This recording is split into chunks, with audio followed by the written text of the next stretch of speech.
Maraming lugar pa rin sa Camanava area at sa Central Luzon na lubog sa baha. Problema rin sa ilang lugar ang kakulangan ng malinis na supply ng tubig. May report si Marisol Abduraman.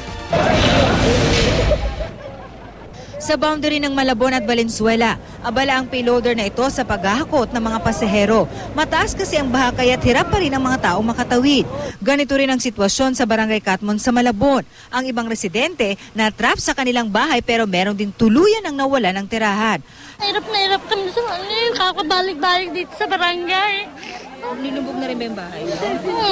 Kahit konti man lang na pang-ano ng panawid gutom. 3 araw na raw na ganito ang sitwasyon dito sa Catmon sa Malabon. Kaya ang tangi lamang nilang nagagamit na transportasyon ay ang mga boya na gaya nito.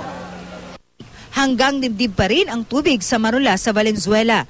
Habang nag-iikot ang GMA News, nakatawag pansin ang grupong ito. Sakay ng motorsiklo at may bitbit na litrato. Nang tanungin namin ang isa sa kanila, agad siyang naiyak. Kapatid pala niya ang nasa litrato at August 7 pa raw ito nawawala sa bagong silang sa Caloocan. Nananawagan po ako kung sino man yung nakakita sa kapatid ko. Hinahanap po namin ilang araw na po. Hindi po namin makita. Kung saang lugar ng araw sila nakarating sa kahahanap. Laglag po sa ilog. Di na po ako umasa pero gusto lang po namin makita yung katawan niya, yung bangkay niya po.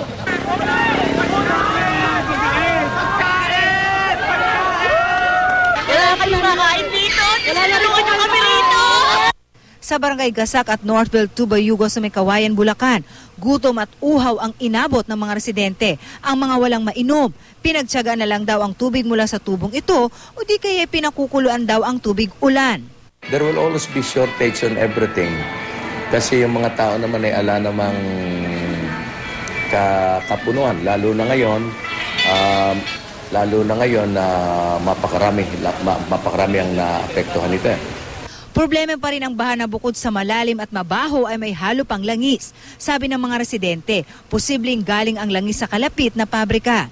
Sa Pampanga naman, 10 sa 12 barangay sa Apalit ang lubog pa rin sa baha.